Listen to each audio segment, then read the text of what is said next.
I'm going to give you a market rundown in just a couple of minutes. It's December 15th, 2022.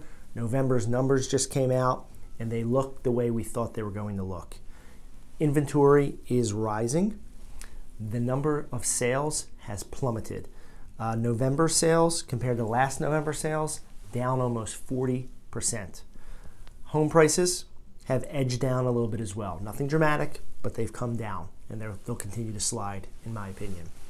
So the market is slower. Things are taking longer to sell. That's an understatement.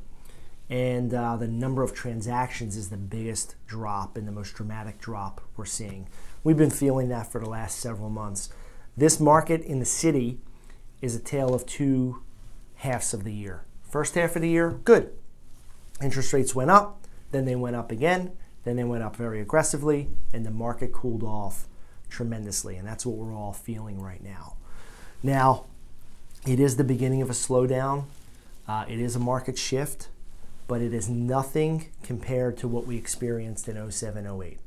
Back then, we were in the middle of a financial crisis, which led to a housing decline, a catastrophe.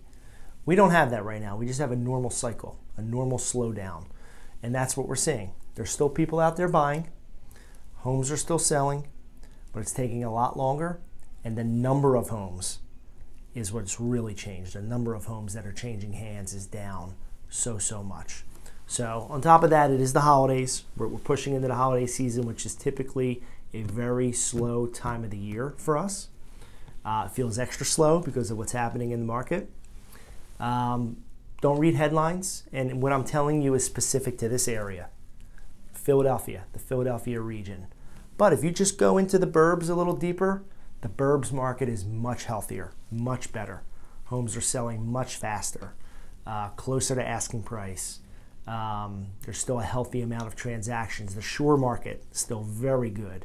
So it's not one commentary is accurate for every marketplace. Real estate's like the weather. If it's raining here, doesn't mean it's raining in Miami or raining in Seattle. So it's hyper local. I'm telling you what I'm seeing, sitting here on Broad Street in Center City, telling you about our marketplace. Ironically, it is still a very good time to buy. If you're a buyer, there's some loan products out there that can get you discounted interest rates as low as into the 5s and some into the 4s if you really get creative. We're finding ways to try to get people into homes at these lower rates, and that's helping us. Interest rates is our biggest issue right now in the city, anywhere, but in the city especially. As interest rates rose, our market cooled.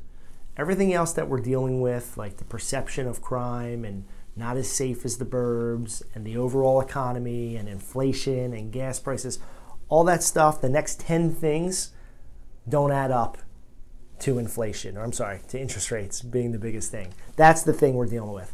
So ways to combat interest rates has been our strategy recently, and we're trying to get buyers into homes at discounted rates to move inventory. And it is working. And with a little help over the last few weeks, like right around Thanksgiving, rates did start to decline. And when that happened, activity rose.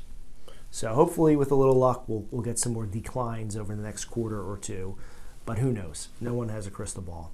So I'm going to try to get these updates out to you more regularly, because I do think it's a time where buyers, sellers, investors, even realtors really need to be tuned in every day, every week to see what's happening, look at the data, not just the data, but get a feel from someone who's in the middle of it all. And we all need to be communicating with each other and talking this through so we can make the proper decisions.